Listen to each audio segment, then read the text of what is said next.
Boa tarde a todos e sejam muito bem-vindos a essa primeira sessão da quarta edição da Zeni Talks. Para quem está aqui pela primeira vez, eu realço que essa é uma série de webinars inseridos no contexto da Academia Nexus e focados na temática da transição energética, da digitalização e da modernização da atividade logística no contexto marítimo portuário. Essa já é a nossa quarta edição. E nas edições anteriores, nós tivemos a oportunidade de ouvir diversos especialistas em diferentes áreas, cujas participações estão disponíveis no site da Academia Nexus, que eu coloquei aqui no chat, o endereço, para quem tiver interesse em depois consultar. Habitualmente, quem faz essa mediação dos webinars é o meu colega João. Hoje ele está indisponível, portanto, eu estou aqui a substituí-lo. Eu sou a Fabiane Ribeiro, trabalho na Universidade de Aveiro e no Work Package 9 da Agenda Nexus, que é destinada à formação dos recursos humanos das empresas que fazem parte do consórcio. Portanto, essa é uma edição especial, com menos sessões que as anteriores, e dedicada ao tema da conformidade à ciberresiliência, garantir operações na cadeia logística. Durante as sessões, nós iremos focar em temas ligados à conformidade regulatória e à segurança e à resiliência digitais, temas que são de enorme relevância para o setor logístico marítimo portuário. Portanto, faz todo sentido arrancar essa edição com o tema da NIS 2, que é uma diretiva que vem introduzir uma transformação profunda na forma como as organizações gerem os riscos digitais e cumprem os requisitos legais. Dada a densidade desse tema, nós vamos dividi-lo em duas sessões. A primeira é hoje, a próxima é no dia 13 de maio, na mesma hora. E o nosso orador de hoje e da próxima sessão é o professor Pedro Fernandes. O professor Pedro é investigador sênior no Instituto de Sistemas e Robótica da Universidade de Coimbra, onde atua na área dos sistemas inteligentes de transporte há mais de 17 anos. É também professor auxiliar no Instituto Superior Miguel Torga e na Universidade de Aveiro. Portanto, sem mais demoras, eu dou as boas-vindas ao professor Pedro, a quem desde já eu agradeço pela disponibilidade e que será o nosso guia nas duas primeiras sessões desta série. Seja bem-vindo, professor, e esse espaço agora é seu. Obrigada. Muito obrigado, doutora Fabiana, pela introdução muito simpática.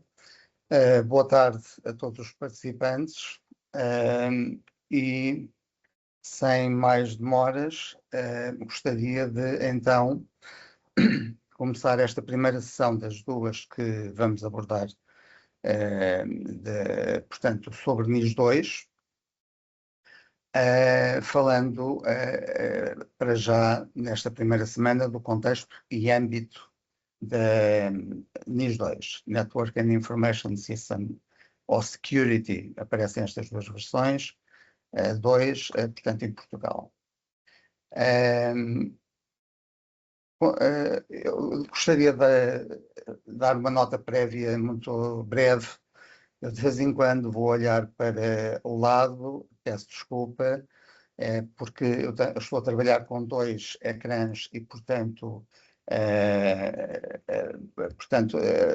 quando olho para o ecrã do lado direito, viro um bocadinho a cara, que não considerem isso uma indelicadeza, porque vai ser frequente.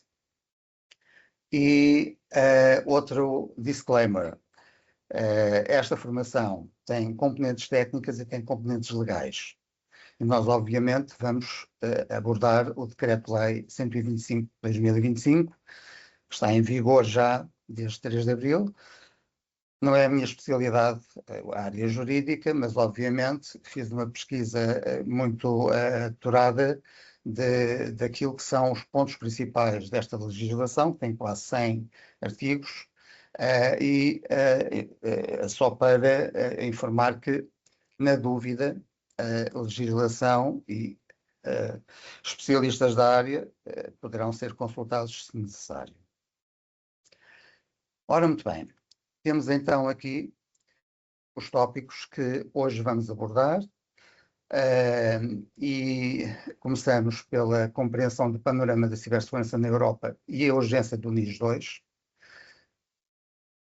A evolução do NIS 1 para o NIS 2, o NIS 1 que foi introduzido em 2018 em Portugal e há mudanças significativas. ver como é que a transposição portuguesa é aplicada com o Decreto-Lei 125 de 2025, identificar se a sua organização está abrangida e qual a classificação. Este é um ponto muito importante que deve ser abordado.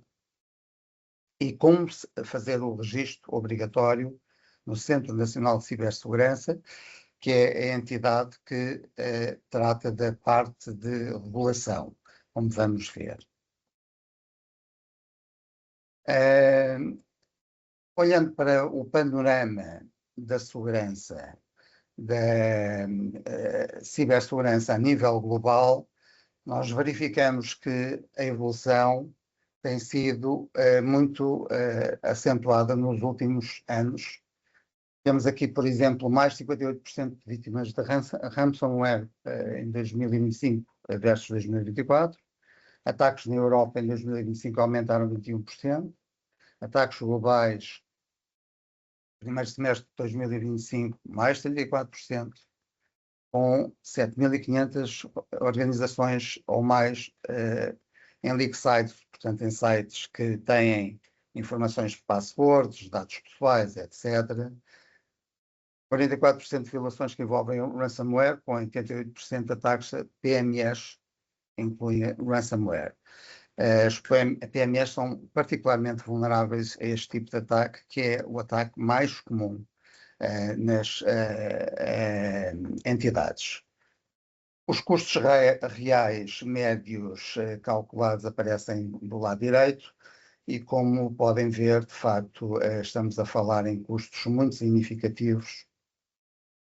Prevendo-se que em 2031, isto é uma previsão sempre muito falível a tanta distância, em 5 anos, mais de 20 bilhões por mês em danos, mas com a evolução da inteligência artificial, isto é um valor que pode ser eventualmente alterado na altura saberemos. Não é? Aqui temos neste slide 2 palavras-chave: ameaças e ataques. E eu gostaria de começar já a fazer a distinção entre as duas, porque isto vai ser importante para depois todas as entidades poderem classificar-se, autoclassificar-se perante a CNCS relativamente à classificação que a entidade deve ter. Ameaça e ataque não são a mesma coisa. Ameaça é um potencial para causar dano, mas é algo que ainda não aconteceu. Por exemplo, grupos de ransomware atacam hospitais. É uma ameaça. Um ataque, quando a ameaça se concretiza, estamos a falar de ataque. O Hospital de Braga foi atacado com ransomware. Isto é um ataque. Vulnerabilidade, e este ponto é importante, é a fraqueza que permite à ameaça tornar-se ataque. Sistema sem patches, sem atualizações, é o que significa.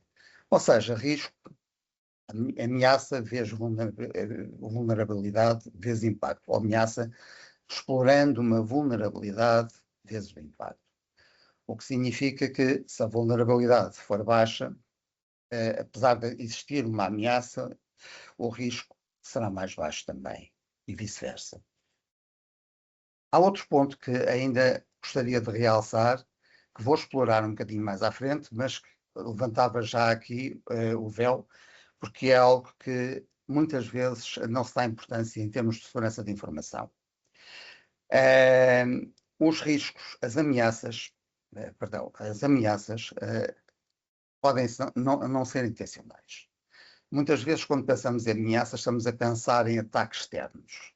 Aliás, quase sempre estamos a pensar em ataques hackers e outros tipos de ataques phishing, entre outros. Ameaças não intencionais são extremamente vulgares e frequentes. E são muitas vezes subestimadas. Erros humanos, um colaborador que apaga a base de dados por engano, uma configuração de uma firewall não está correta, desastres naturais, inundações do data center, falha de energia por tempestade, e temos este exemplo recente da Christian, que ainda há zonas do país que não têm eletricidade, Software bugs, bugs de software que causam um crash no sistema, por exemplo. A NIS 2, no artigo 27C, o artigo 27, 27, eu peço desculpa quando disser 27 em vez de 27, que é a forma correta de o fazer em termos legais, que me perdoem, mas para abreviar e para ser mais rápido, pode acontecer. Exige que o Business Continuity, Disaster Recovery, seja possível mesmo para estas situações. Que a preparação da entidade esteja efetuada para estas situações também. Outro ponto também chave, o humano é o elo mais fraco. 90% dos ataques bem-sucedidos começam com erro humano, segundo a IBM, por exemplo. Phishing, técnica mais utilizada. 36% das falhas das entradas são por phishing. Um colaborador com boa intenção, mas sem formação, é tão perigoso como o atacante. A formação de toda a cadeia, desde o topo de hierarquia da entidade até ao funcionário, de todos os funcionários, é fundamental. O artigo 27, a linha G, a 27ª, a linha G, exige formação de awareness para todos os colaboradores. Em Portugal, por exemplo, o Hospital de Braga, em 2023, foi atacado durante horas. A Autoridade da Segurança Rodoviária, em 22, os dados dos condutores foram divulgados. A TAP também, nesse ano, mais de 1 milhão de passageiros tiveram os dados postos. Ou seja, a questão não é se a entidade vai ser atacada, é quando. E este é o ponto que eu gostava de realçar. Ora, vejamos então a evolução do NIS 1 para o NIS 2. O que é que mudou com este decreto-lei? O número de setores aumentou muito significativamente, como podem ver. Entidades aumentaram mais ou menos 17 vezes mais. A administração pública, que não estava incluída, passa a estar. Isto é uma novidade. Na administração pública, nós, como vamos ver até no caso português, as próprias universidades, politécnicos, escolas superiores podem ser abrangidas, e as de maior dimensão são. Coima máxima, que era de 1 milhão, passa para 10 milhões ou 2% de faturação da entidade. A responsabilidade pessoal dos gestores, que não estava prevista, passa a ser até 500 mil euros. Aqui um ponto que gostava de realçar também relativamente à segurança informática para as entidades. Desde há já uma década que a segurança informática não é responsabilidade do setor da TI,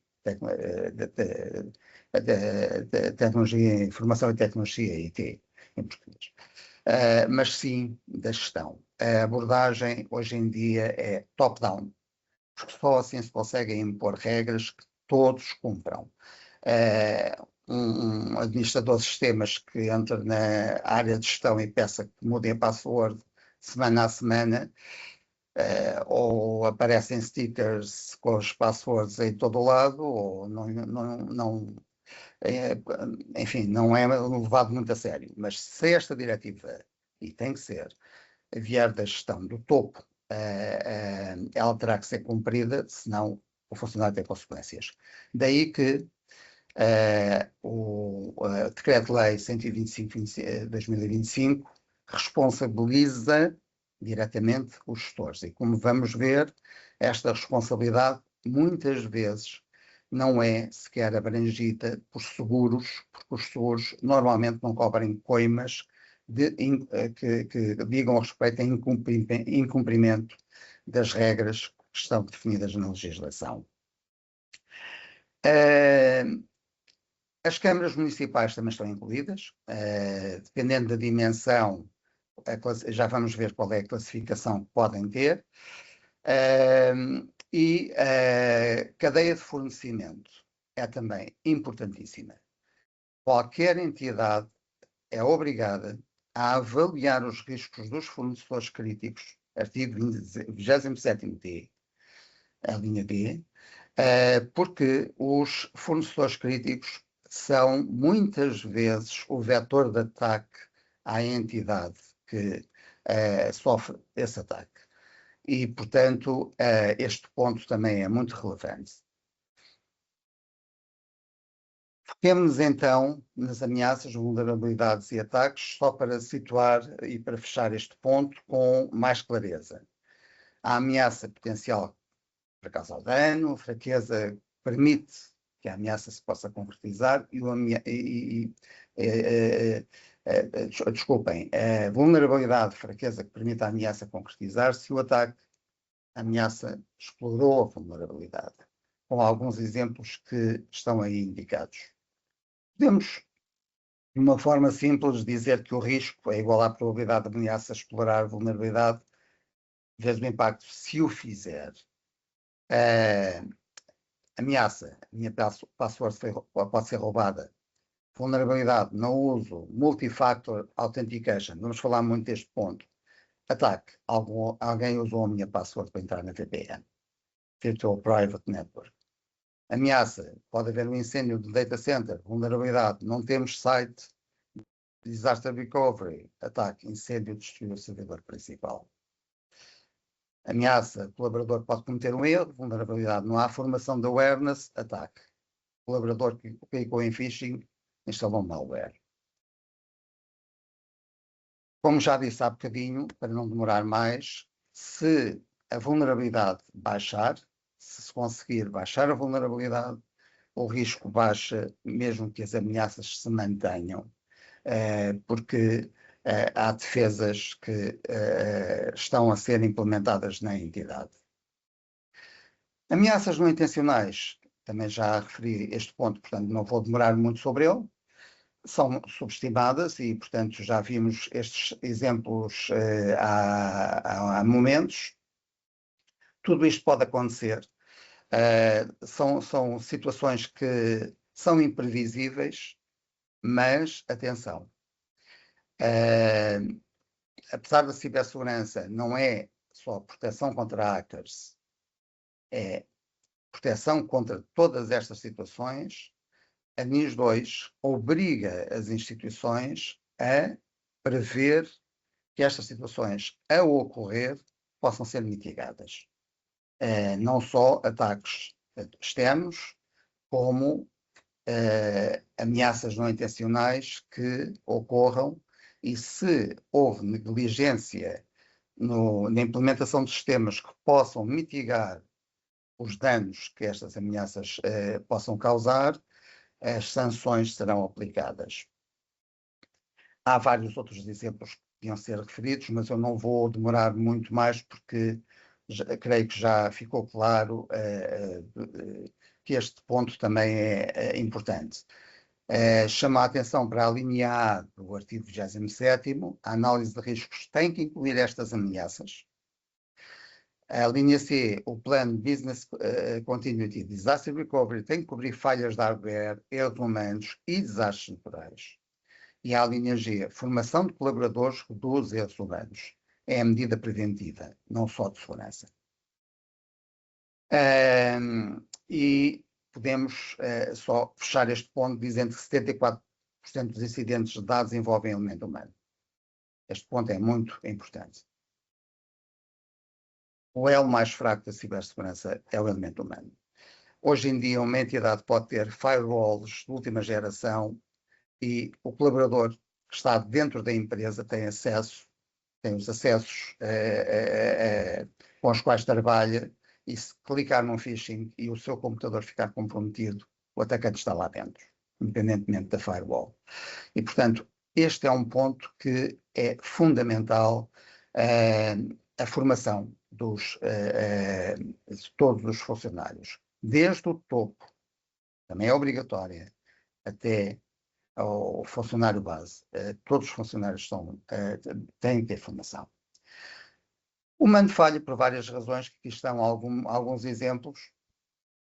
O artigo 27º, linha G, indica algumas formas de mitigar estes riscos. Formação de awareness para todos, simulações de phishing trimestrais, meta, taxa de clique em phishing menor que 5%, reportar tentativas de phishing. Isto é uma questão cultural na empresa. Formação específica para funções críticas. Pode-se, peço desculpa, ainda relativamente a este slide, pode-se dar mais um ou outro exemplo. Um CEO para a contabilidade precisa de uma transferência urgente de 85 mil euros, isto é confidencial, e o dinheiro é transferido. A perda média por situações destas, por incidente, segundo o FBI, é de 130 mil euros. Phishing com urgência, isto é muito conhecido. A sua conta vai ser desativada em 2 horas se não alterar a password e o colaborador clica e insere credenciais. Phishing com contexto. A inteligência artificial está a criar phishing que é perfeito.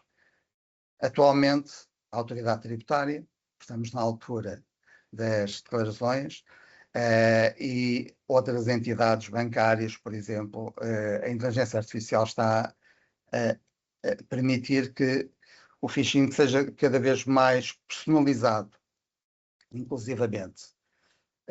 João, assististe a um webinar sobre NIS 2. Aqui está o relatório prometido.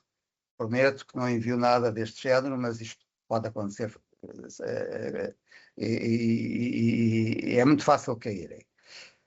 As pessoas normalmente têm a resistência à formação, mas quando caem, aprendem. E para treinar as pessoas, tem que se fazer simulações. Simulações de phishing trimestrais nas entidades, porque estas simulações permitem ver o resultado imediatamente. Simulações não anunciadas que o Departamento de TI faz dado momento, simulando um phishing e verificando quem é que caiu. Mantém o estado de alerta, porque os colaboradores, olha, caíste no phishing, não ficam com boa cara. E a taxa de clique é tipicamente de 30% a 40%, e a meta, como vimos, é de 5%. Apesar dos colaboradores não serem muito afoitos a aceitar este tipo de simulações, as empresas como Google, Microsoft, o próprio Pentágono, todas elas fazem simulações de phishing. E todos os colaboradores, de todas estas empresas, alguns caem nestas simulações. A questão é, como é que se reporta quando se cai? Portanto, tem que haver um registro, porque muitos utilizadores podem não o dizer, por questões até de orgulho, não é? Artigo 27, a linha G, a lei é clara. Awareness para todos, awareness, portanto, formação base, formação certificada, não só para a tecnologia de informação, mas para todos. Continuando, não querendo amassar os participantes da ação, temos aqui o calendário da aplicação da NIS 2. Foi publicada a NIS 2 a nível europeu com a diretiva 2022-2555 em dezembro de 2022. Tínhamos um prazo até outubro de 2024 para transpor para a legislação portuguesa a NIS 2. Atrasámos-nos 13 meses e 17 dias relativamente àquilo que estava previsto, mas a 3 de abril de 2026, portanto, há pouco mais de um mês, a NIS 2 entrou em vigor. Isto significa que já estamos entidades a ser sujeitos a penalizações? Não. Há um prazo de 60 dias para registro das entidades que já existem, mas este prazo, isto é uma confusão que é frequente, só começa quando a plataforma do CNCS abrir para efeitos de possibilidade de registro, e não a partir de 3 de abril. Prevê-se que ela abra no segundo quadrimestre de 2026 e, portanto, será esperamos que dentro em breve. E a partir daí têm 60 dias as entidades para preparar, para fazer o registro. Eu vou daqui a bocadinho referir que há passos que devem ser dados já, porque senão os atrasos podem acontecer. Há uma lacuna na legislação. Empresas novas não está claro na legislação. A legislação apenas diz que empresas novas têm 30 dias para fazer o registro, mas não diz que se a plataforma ainda não estiver aberta, os 30 dias só contam a partir da abertura. Só refere que tem 30 dias quando são criadas, até o registro ser efetuado. Parte-se do princípio, uma questão de bom senso na interpretação jurídica, pelo menos a minha, que os 30 dias contarão, à luz do que é dito também para as empresas que existem, a partir do momento em que a plataforma abre. Mas isso, em caso de dúvida, o CNCS deve ser sempre consultado, porque incumprimentos respeitantes a diferentes interpretações de legislação podem ser sujeitos a penalização. Portanto, recomendação prática, que eu estava a referir há pouco.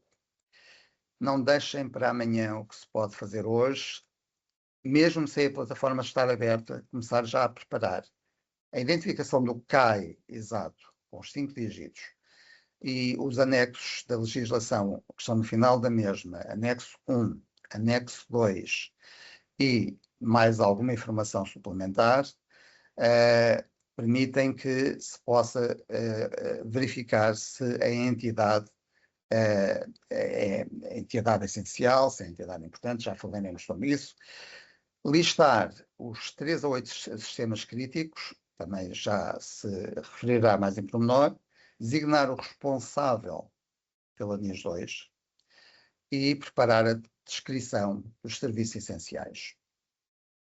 Se assim fizerem, as entidades demorarão horas quando o decreto-lei estiver, portanto, quando o registro para as entidades estiver aberto, e não semanas. Vamos ver agora, e peço desculpa de não estar a fazer muitas pausas, vamos olhar agora para o decreto-lei português, olhar um bocadinho para aquilo que diz e situar-nos nos artigos mais importantes. E já vimos que o 27º é aquele que até agora foi mais referido, mas temos quase 100 artigos nesta legislação. Não vamos, obviamente, analisá-los todos. Deem-me licença, peço desculpa.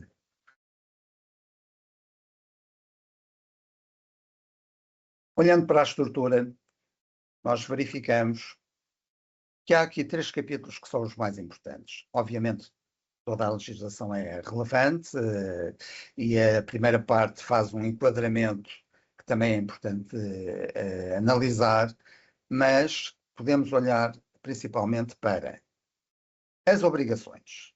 O que implementar? Capítulo 4. No artigo 27º, as 10 medidas técnicas que têm que ser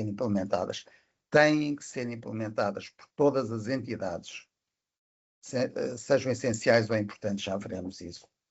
Artigo 29º, medidas adicionais para as entidades essenciais, que são mais rigorosas do que as entidades importantes. E artigo 30º, o que o Conselho de Administração tem que fazer. Notificação. Capítulo 5. Notificação de incidentes. O processo de 24 horas, 72 horas ou mês. Já veremos estes 3 passos. Artigo 32º. 34º. Comunicar também aos utilizadores dos serviços afetados. Sanções. O que acontece se não cumprir. No capítulo 7º. Artigo 61º e 2º, coimas às organizações, e 63º, coimas pessoais aos gestores. Estas coimas envolvem tanto os CEOs, o presidente, como os elementos do Conselho de Administração, tenham ou não aprovado a ata que definiu as regras que suportaram o registro.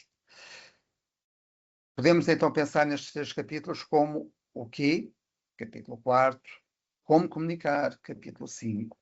Porquê cumprir? Capítulo 7.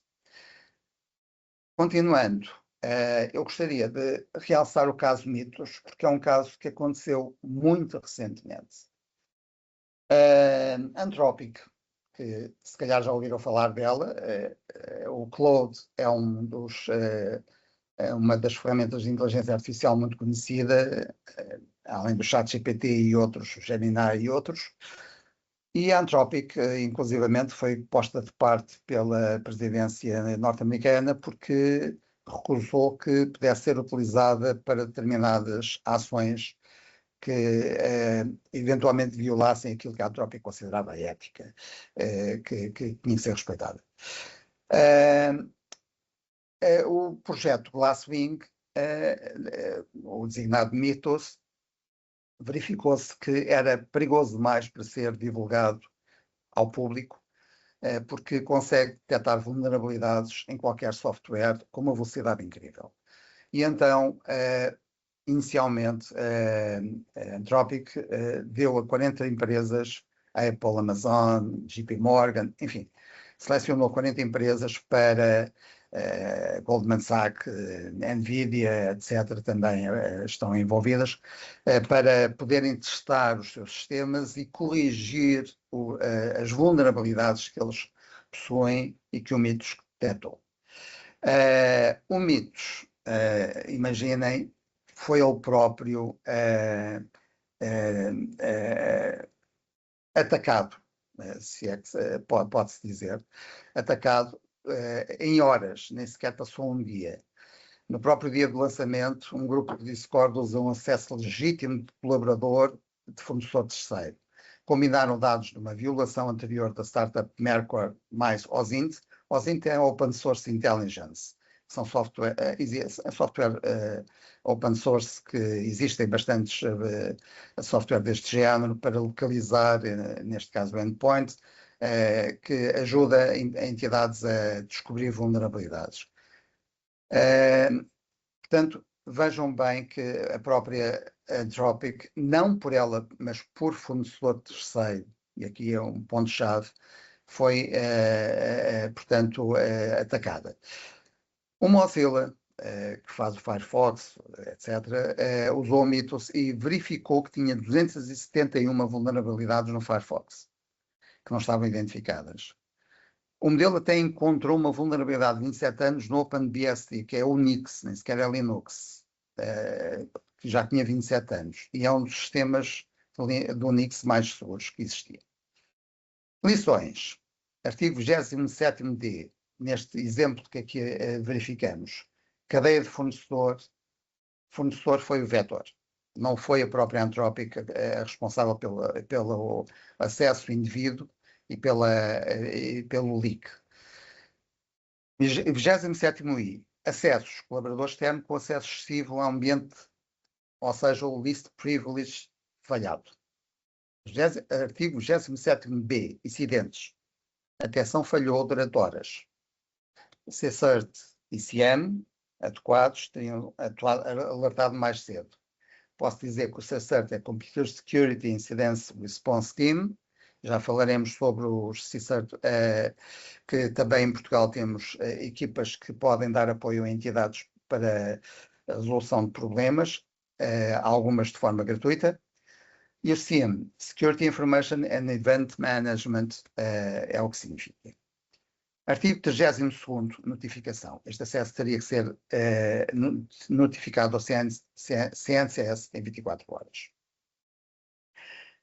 Temos que ter presente que a inteligência artificial facilita imenso os ataques, mas a inteligência artificial também facilita imenso a defesa. E os produtos de defesa dos sistemas das entidades estão a ser significativamente melhorados com a inteligência artificial.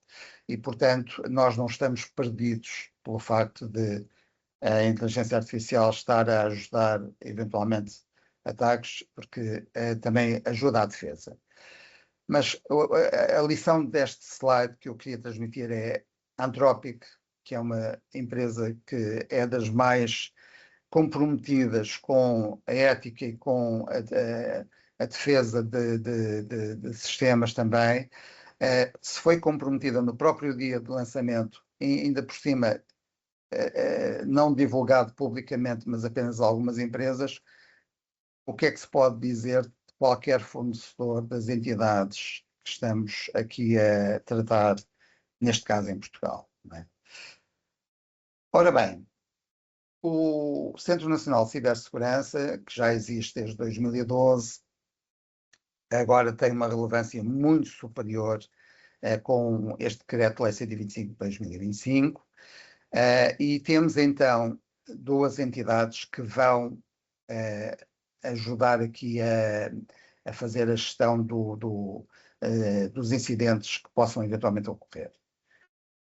O CNCS está ligado à regulação, entidade reguladora, registro, supervisão, sanções.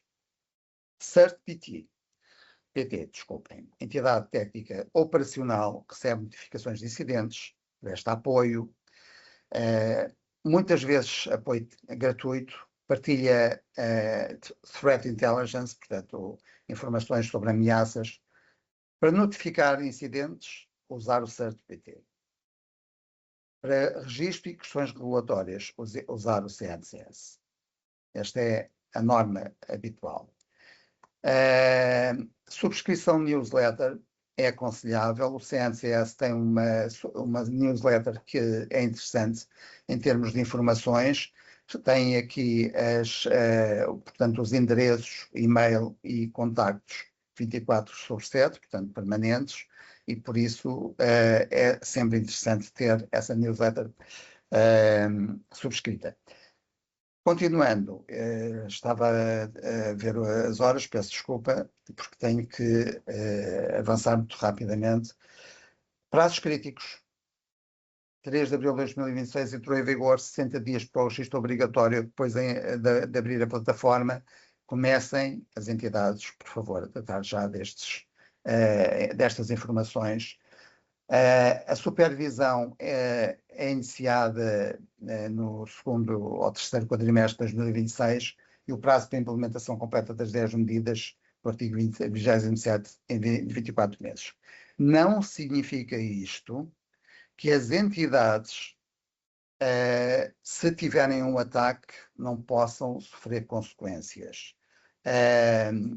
O facto de haver 24 meses para a implementação completa do calendário, portanto, das regras, não significa que até lá, se por negligência existirem incidentes ou ataques que comprometam de forma crítica a entidade ou terceiros de que ela dependa, não possa haver sanções do CNCS.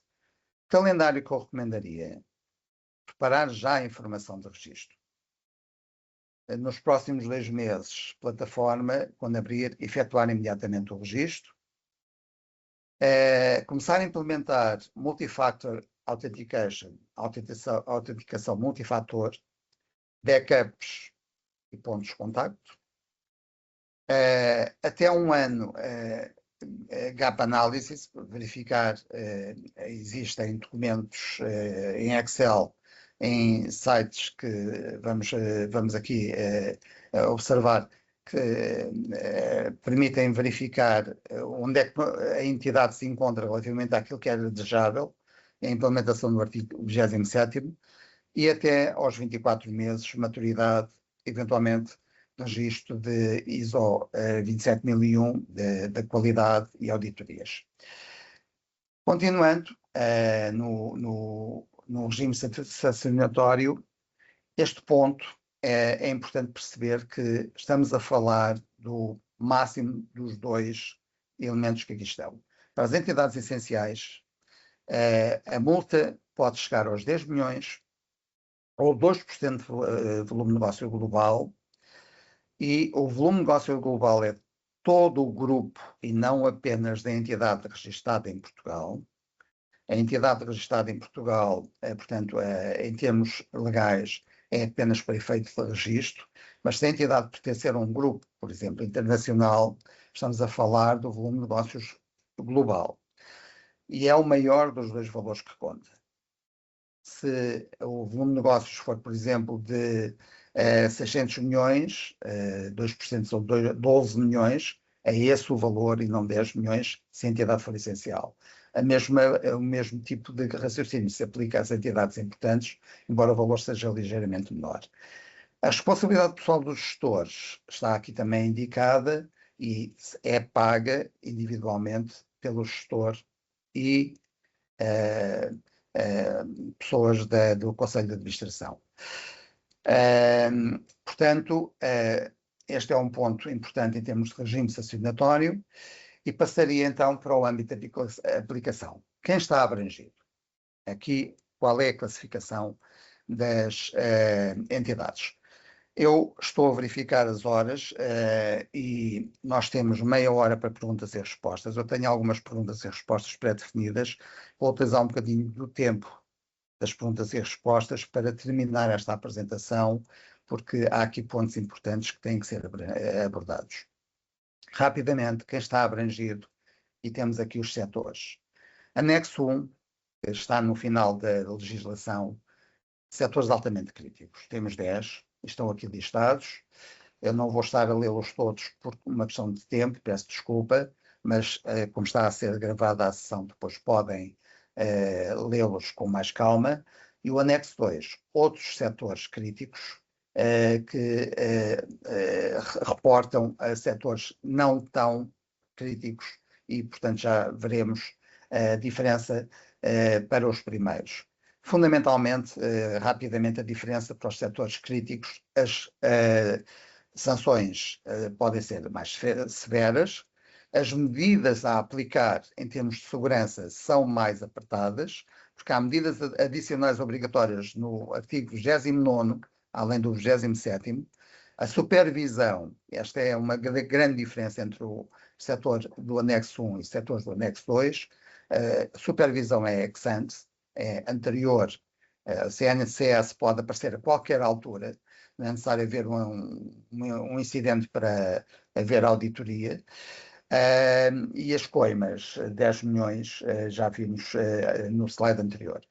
No anexo 2, outros setores são, portanto, o regime é menos exigente, a supervisão normalmente é ex post, posterior a um incidente.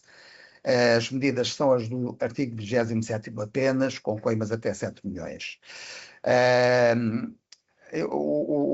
As novidades relativamente à NIS 1, fundamentalmente à administração pública, empresas de gestão de TIC também, business to business, integradores de sistemas, fornecedores da cloud, é muito importante para as empresas de IT. O espaço é um novo setor também, operadores de satélites também estão incluídos, e entidades de ensino superior também estão incluídas. Isto é uma particularidade da legislação portuguesa. A maior parte dos países europeus não tem as entidades do ensino superior, particularmente que têm investigação, que está aqui no ponto 17º, estão em Portugal incluídas. É importante, então, localizar o setor da entidade que representam, se é um, se é o 2. Há critérios de dimensão.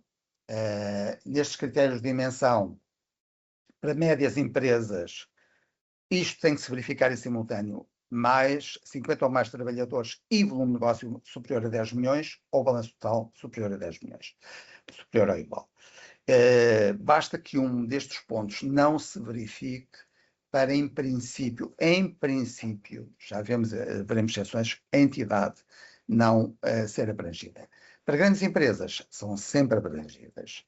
E estas, basta terem 250 trabalhadores ou mais, ou volume de negócios superior a 50 milhões, ou balanço superior a 43 milhões, são empresas sempre abrangidas.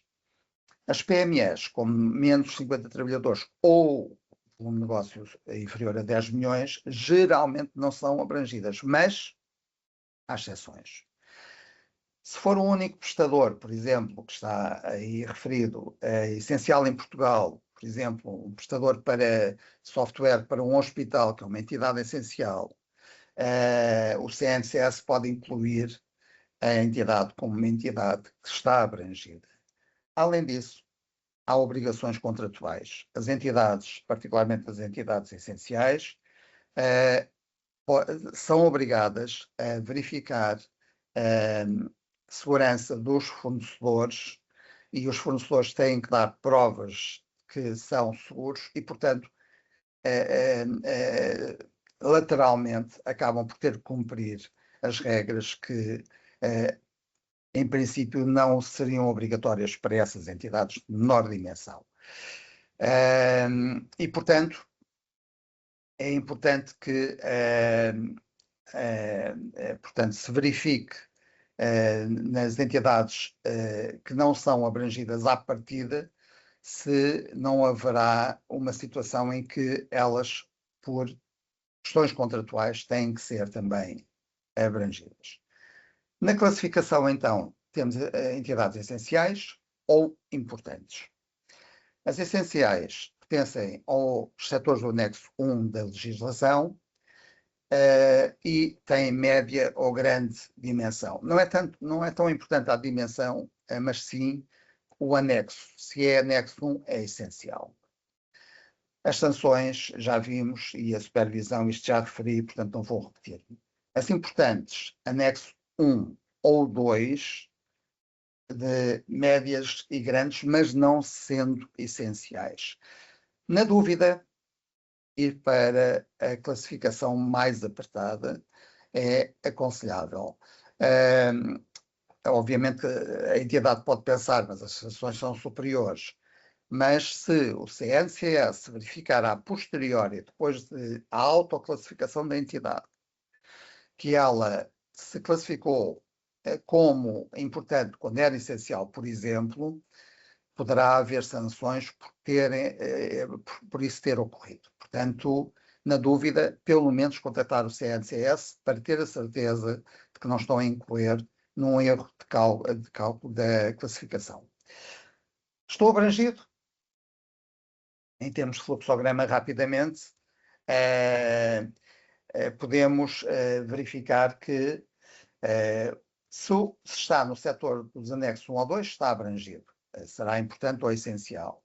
Se não está, em princípio não estará abrangido. A dimensão e a faturação, se ultrapassam estes valores, está abrangido também. A classificação já vimos atrás, em termos de dimensão, qual era. Caso contrário, não estará. E se estiver abrangido, tem que se verificar se é uma entidade essencial que tem um conjunto de obrigações muito mais apertado ou importante. Portanto, não, sendo até pode ser uma grande empresa, mas se não for essencial, portanto, será importante. Tem regras menos apertadas. Ora bem, peço desculpa, saltei aqui sem querer um slide, peço imensa desculpa. Ora, alguns exemplos, eu aqui não posso demorar porque estou a ultrapassar o horário e, portanto, estes exemplos estão gravados. Eu deixo só o tempo suficiente para, na gravação, poderem ler com mais calma. Um exemplo do setor da saúde, que é uma entidade essencial, porque e quais são as suas obrigações e sistemas críticos típicos.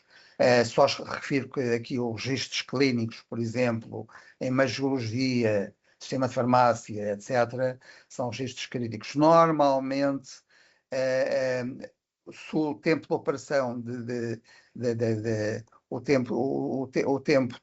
o objetivo do tempo até à recuperação máximo, calcula-se aproximadamente em 4 horas, o que significa que, se verificamos que ultrapassamos este valor, estamos com um registro crítico que tem que ser reportado obrigatoriamente. Isto em termos de tempo, isto em termos de objetivos, de 15 minutos. Se tivermos a possibilidade de perder dados não pode ultrapassar os 15 minutos, nós temos que, no caso de um hospital, por exemplo, estar a fazer backups de 15 em 15 minutos. Isso implica um registro muito mais permanente. Um exemplo do setor dos transportes, uma empresa logística, temos aqui um exemplo de uma entidade abrangida como entidade importante e, portanto, a gestão dos transportes, Enterprise Resource Planning, etc. Portanto, são exemplos de sistemas críticos. São aqueles sistemas que têm que ser identificados por cada entidade. De 3 a 8 sistemas críticos devem ser identificados para serem registados no CNCS quando a plataforma abrir. Continuando, uma entidade não abrangida, se não houver obrigações contratuais, por exemplo, ou ser uma entidade que é uma entidade essencial porque é o único fornecedor de um determinado produto. Imaginemos água ou outro produto essencial. Portanto, boas práticas, se tiver segurança, são sempre recomendadas. E, portanto, mesmo não sendo abrangida, é sempre importante, até para a empresa, ter boas práticas de cibersegurança, até por uma questão de diferenciação. A administração pública é um caso e é uma novidade portuguesa. No grupo A, temos 250 trabalhadores, regime essencial, ministérios e secretarias de Estado, IGCP, AT, Segurança Social, câmaras municipais com mais de 50 trabalhadores. Chama a atenção de que as câmaras municipais, ao contrário das PMEs, o limite mínimo não é 50 trabalhadores, mas é 75 trabalhadores.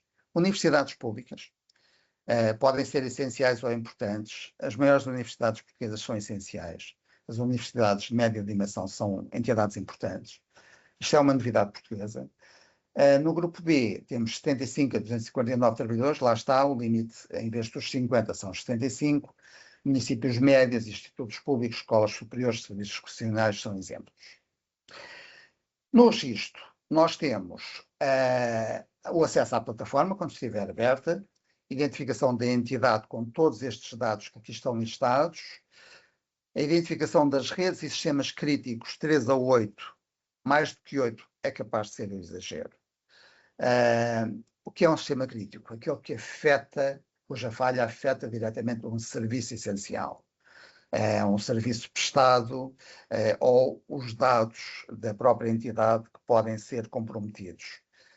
Designar um ponto de contacto 24/7. E este 24/7 é muito importante, porque houve, por exemplo, um ataque em Portugal que aconteceu, portanto, a determinada hora. O contacto 24/7 respondeu 6 horas depois de ter sido contactado pela primeira vez, e após inúmeras tentativas é que atendeu, e entretanto houve mais 3 ataques resultantes do atraso do contacto. Isto seria extremamente penalizado pelo CNCS, seria considerado uma negligência eventualmente grave. A submissão e aguardar a validação pelo CNCS e depois uma atualização bienal. Atenção que as alterações à entidade, nomeadamente tenham aplicação na alteração da classificação da própria entidade ou outras relacionadas com aquilo que vimos atrás, são 30 dias de prazo para fazer a atualização e não esperar pela atualização bienal. Isso é muito importante também. Estamos quase a terminar. Os prazos de registro contam a partir da abertura da plataforma. Eles são nas 19 horas, mas já estamos quase a terminar esta primeira parte. Entidades novas, 30 dias após o início da atividade. Eu diria que o bom senso diria, apesar da legislação não dizer, como já referi, que estes 30 dias contariam se a plataforma não estiver aberta após a abertura da plataforma. Mas diria que o CNCS deve ter a última palavra, porque a legislação não é clara neste ponto. Não registro dentro do prazo contra a ordenação imediata, sem período de graça. E atenção que estas consequências, além da coima, pode haver impossibilidade de participar em protocolos do CNCS maior exposição em auditorias e estes não cumprimentos normalmente são publicitados. O custo reputacional para a entidade pode ser significativo, aliás, pode ser muito superior a uma coima.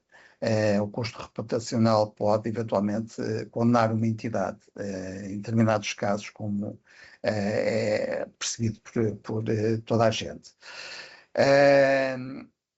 Informação necessária para o registro. Isto está gravado, portanto, tem aqui todas as informações necessárias e, aliás, já vimos um slide anterior que apresentava esta informação muito, muito próxima. Alguns erros comuns no registro, o que deve ser evitado. Não registrar dentro do prazo de 60 dias, contra a ordenação imediata. Isto é imediato. Classificar o setor de forma incorreta. Na dúvida, classificar no elemento mais exigente é prudente. Omitir sistemas críticos do registro, o que implica supervisão inadequada, exposição em incidente. Ponto de contacto sem disponibilidade 24/7.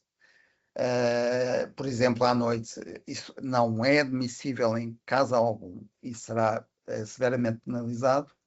Perdão, não atualizar após mudanças significativas. Se há informações atualizadas, risco de coima existe. E, portanto, preparação da informação rapidamente, não esperar pela abertura da plataforma. É aconselhável. Próximos passos para esta semana, para terminar, confirmar o enquadramento, começar a pensar nisto, verificar o CAI nos anexos 1 e 2, calcular trabalhadores e volume de negócio, olhar para a legislação nessa área também, listar o top 5 dos sistemas críticos, aqueles cuja falha superior a 4 horas afeta diretamente o serviço essencial, e estes não podem deixar de ser registados.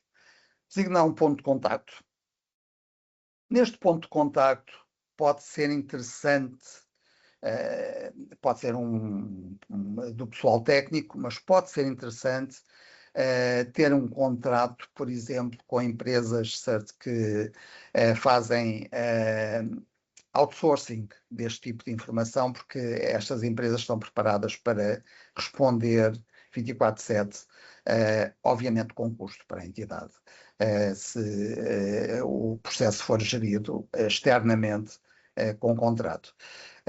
Aí é muito importante os SLA, Server Level Agreement, para garantir que eles cumprem determinados requisitos de forma rigorosa, para que não haja penalização para a entidade devido a incumprimento de terceiros.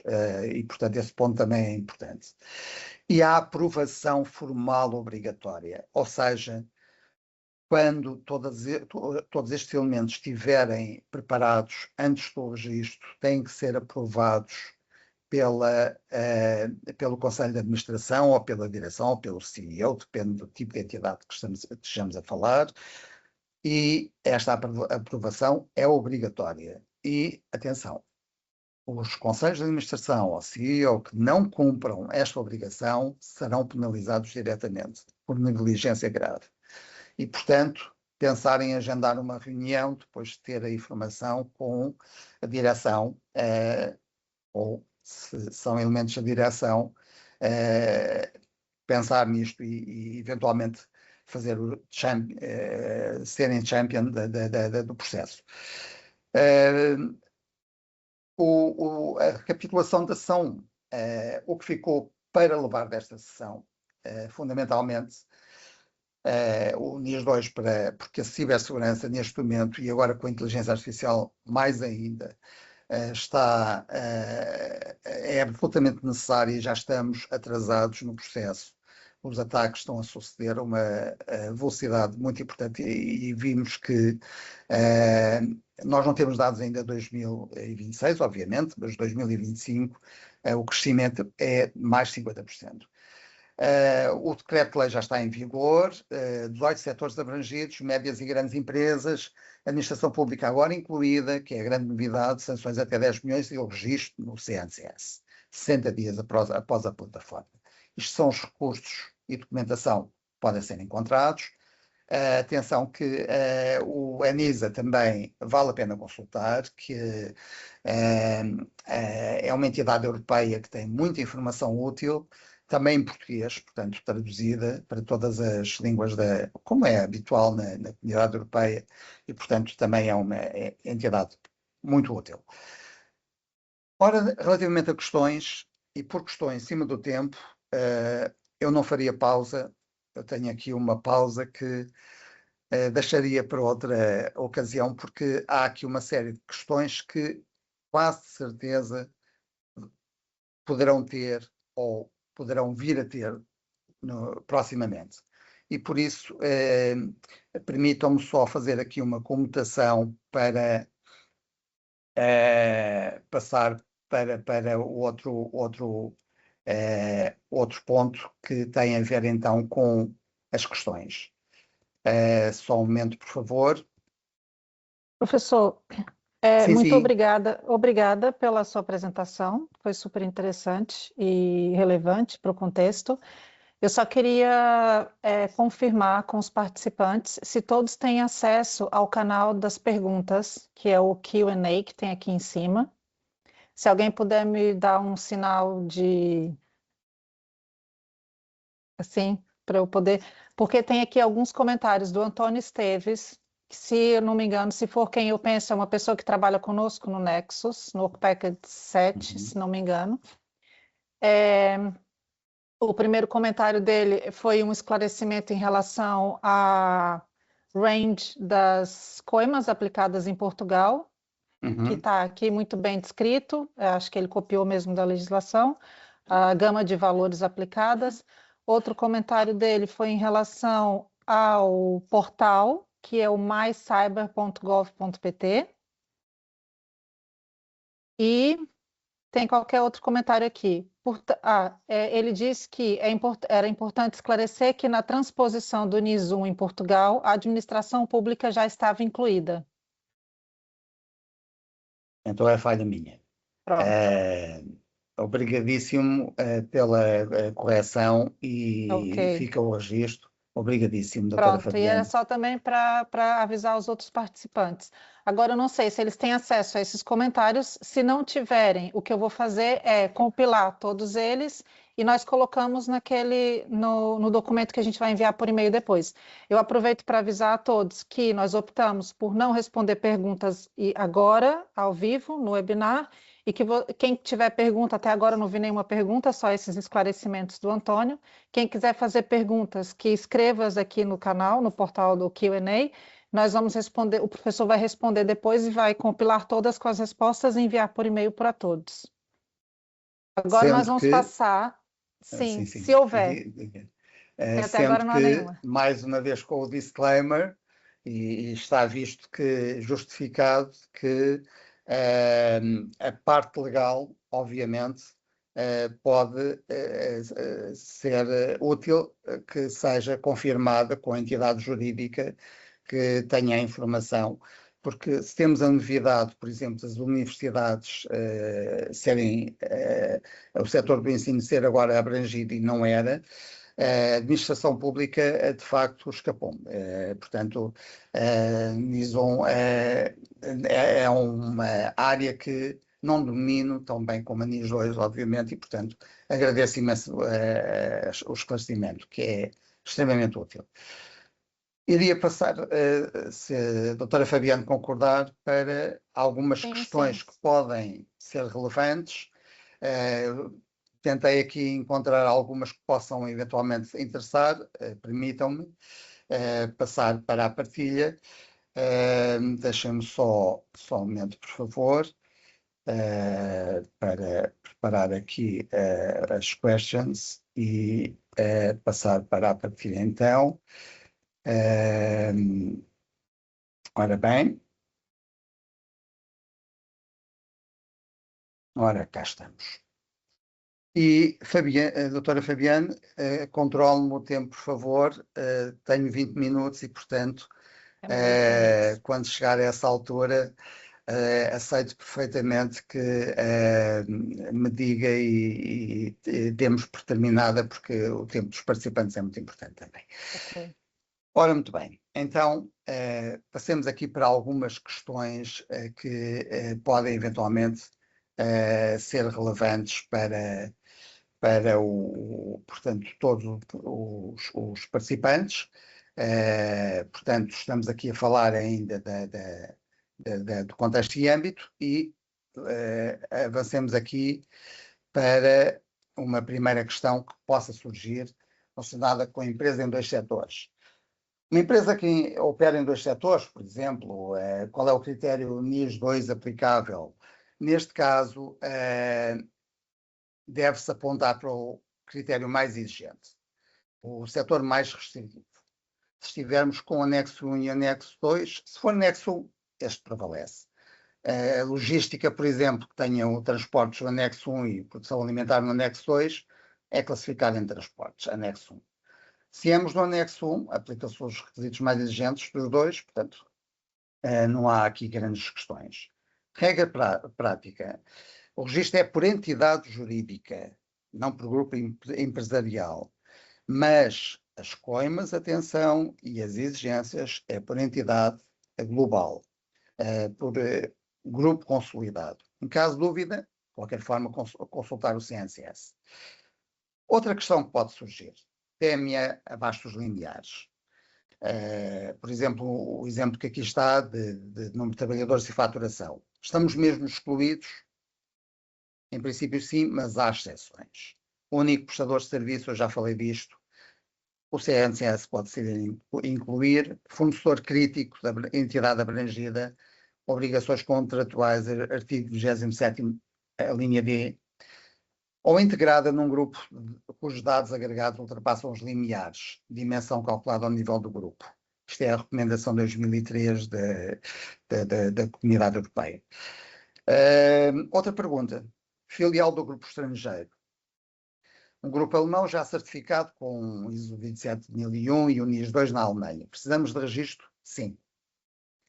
Cada entidade jurídica em Portugal registra-se individualmente no CNCS.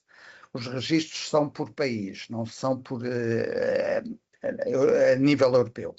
A conformidade do grupo não dispensa o registro da entidade portuguesa. Não existe registro europeu único. Vantagem. Podem utilizar a documentação e processos do grupo, que já foi feito na Alemanha e eventualmente noutras filiais. A gap análise do NIS 2 com o ISO 27001 existente, tipicamente 2 a 3 semanas, é possível fazer este tipo de análise e, portanto, o facto de já pertencerem a um grupo que tem esta experiência pode ser muito útil. Como confirmar a classificação? Somos essenciais, somos importantes, há algum formulário ou declaração oficial prévia? O artigo 6º, portanto, define critérios e não há declaração oficial prévia. A entidade autoclassifica-se no momento do registro. O CNCS pode reclassificar após análise o registro das atividades. Aqui chama-se a atenção de que a entidade que se classifique num ponto que seja, por exemplo, importante quando é essencial e o CNCS detecta essa inconformidade, pode penalizar a entidade. Critério prático, anexo 1, mais grande empresa, embora aqui depois veremos que pode haver aqui algumas diferenças. Nós vimos que pode ser também média empresa e eventualmente está no anexo 1, mas em princípio grande empresa é essencial, claramente. Outros casos abrangidos, em princípio é importante. Em dúvida, classificar como essencial. Mais conservador e evita subdeclaração, porque pode haver sanções associadas. Prazos e sanções. Algumas questões sobre isto. Responsabilidade pessoal dos gestores. Todos os membros do órgão de gestão formal. CEO, administrador delegado, membros do Conselho de Administração, gerentes, se forem limitadas, Chief Financial Office, Chief Technology Office, apenas se fizerem parte do órgão de gestão formal. Delegar no Chief Information Security Office ou a Tecnologia de Informação, não eliminar a responsabilidade do Conselho de Administração. Não participar na votação, um elemento do Conselho de Administração também não o exclui. A omissão é equiparada. Portanto, os conselhos de administração são complementares, não são alternativos. O conselho de administração é que é responsável, não pode delegar no departamento técnico as responsabilidades, particularmente a nível sancionatório. Cálculo das coimas, o valor mais elevado. Temos aqui alguns exemplos que depois podem ser observados. Se há diferenciação entre, no caso das essenciais, 2% ou 10 milhões, vai-se para o valor mais alto, como está aqui exemplificado no terceiro ponto. 2% dava 600 mil, mas como portanto, o valor da multa é 10 milhões para o caso de uma entidade essencial, aplicamos os 10 milhões. Estamos a falar do volume de negócios global. No caso do cálculo das sanções, não é a entidade jurídica nacional, mas global. A filial portuguesa do grupo, que tenha 5 bilhões a nível global, pode ter coimas até 100 milhões. 60 dias, a partir de quando? Quando a plataforma abrir. Não vale a pena perder muito mais tempo com isto. A questão dos 30 dias pressupõe-se o bom senso. Muito obrigado, doutora Fabiano, pelas informações que está a partilhar. Quando é que o CNCS começa a auditar? Legalmente, o poder de supervisão é imediato após a data da entrada em vigor, ou seja, já está potencialmente a poder auditar. Se for uma entidade essencial, pode começar já, independentemente de ocorrências. Portanto, pode acontecer antes da auditoria, pedido algumas informações, ou questionário de autoavaliação pedido pelo CNCS, ou solicitação de documentação após incidente notificado. O que mitiga o risco, plano documentado e aprovado pelo Conselho de Administração. Quick Wins implementados. Nós, na segunda sessão, na próxima semana, falaremos disto, do componente mais técnica. Multifactor Authentication, e veremos que os telemóveis, portanto, a autenticação multifator por SMS não é segura. Há alternativas muito mais seguras. Backups, não estou a falar de alternativas. Backups é outra parte que também vai ser analisada. E o registro efetuado dentro do prazo. Registro e conformidade. Algumas questões. Ponto de contato 24/7. Não tem que ser uma pessoa, mas tem que estar sempre disponível. Pode ser um número de guarda ou, eventualmente, um Network Operation Center com rotatividade pessoal documentada, contrato com o CSIRT externo que garanta a resposta. Isto tem custos, mas pode ser a situação mais segura. Número de emergência dedicado com encaminhamento automático, enfim. Não é suficiente o e-mail pessoal verificado só em horário laboral ou telemóvel não atendido fora de horas ou fins de semana. Isso não é aceitável. O que são os sistemas críticos? O que conta como sistema crítico? Temos muitos. Não é necessário lixar todos. Apenas os que afetam diretamente o serviço essencial. Se ficarem baixo mais de 4 horas, o serviço essencial seria afetado, é crítico. Contém dados cuja perda causa dano grave, é crítico. E depois são aqui alguns exemplos. E, portanto, não listar número excessivo, mas aqueles que, de facto, são importantes. Casos especiais e algumas questões que possam, eventualmente, ser mais duvidosas.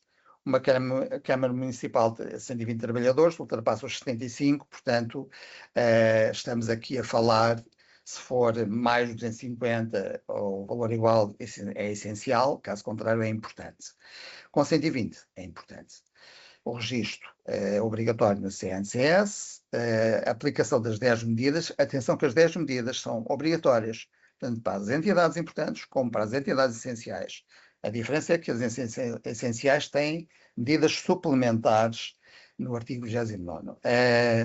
Municípios podem aceder a financiamento PRR para cibersegurança. Não sei se ainda vai muito a tempo, mas fica a indicação.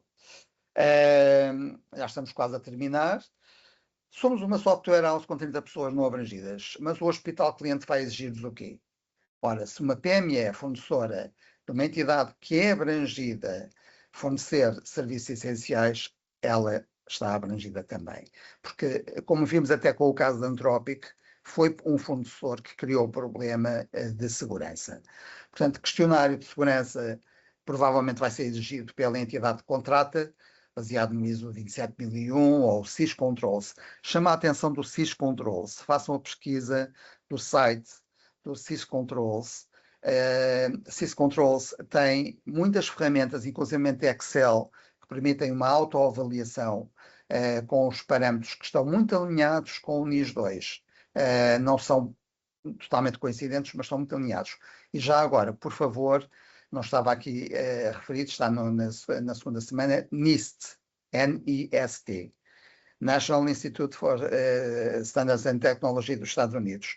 Tem também muita informação de segurança que NIST.org, se não me engano, que é importante para este tipo de avaliação.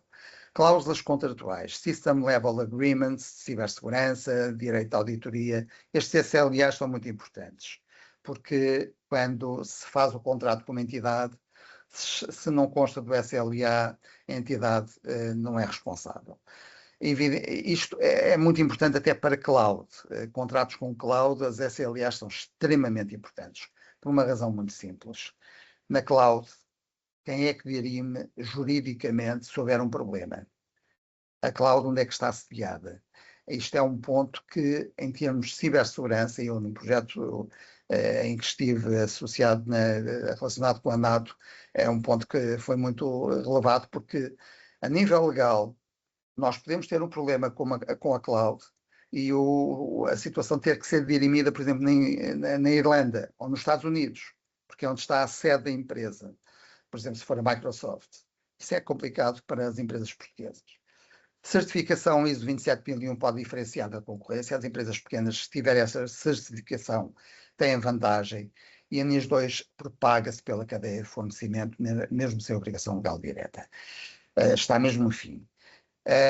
Se houver também questões relacionadas com o RGPD, têm que ser notificadas as duas entidades. São complementares, e distintas. Portanto, RGPD, foco na proteção de dados pessoais, como sabemos, e NIS 2, redes e sistemas. A notificação, esta 2472 do mês, veremos na próxima semana, mas a notificação tem que ser feita às duas entidades se existir, por exemplo, ransomware com exfiltração de dados ativa, ou seja, dados que foram extraídos, ativamos os regimes simultaneamente. Perdão. Coordenar com o DPO RGPD e responsável NIS 2 desde o início de qualquer incidente. Lições, no caso da Anthropic, o fornecedor é que falhou. Portanto, não vale a pena aqui estarmos a repetir a informação que já referi. E, por último, passos a seguir agora nestes dias que seguem até falarmos de questões um bocadinho mais técnicas, confirmar o enquadramento, começar a olhar para os anexos 1 e 2 e tentar enquadrar a entidade que representam num destes anexos e olhar também para a dimensão trabalhadores e faturação, porque vimos que também são parâmetros que contam para a classificação. Listar o top 5 de sistemas críticos da organização. Quem diz top 5 diz aqueles que forem o número adequado de sistemas críticos, considerados críticos. E designar um ponto de contacto. Pensar em quem é que pode ser designado como ponto de contacto, esteja disponível 24/7, ou uma entidade externa, outsourcing, que possa fazer esse tipo de enquadramento. Vou parar a partilha. E dar a palavra, agradecer imenso a presença dos participantes. Espero que tenha sido minimamente útil. Peço desculpa pela rapidez com que apresentei, porque há muita informação aqui envolvida, e na próxima semana também, questões mais técnicas, mas também há muita informação que considero que é importante referir e por isso peço perdão se de facto foi um bocadinho maçador, mas o tempo também era premente. Doutora Fabiane, Passo-lhe a palavra. Muito obrigado. Ok, muito obrigada, professor, pela partilha. Espero que tenha sido útil para quem estava aqui a assistir hoje. Também não vou me prolongar muito mais. Agradeço a todos os participantes pela disponibilidade de estarem aqui hoje. Agradeço ao Antônio pelos comentários que ele fez, que são pertinentes.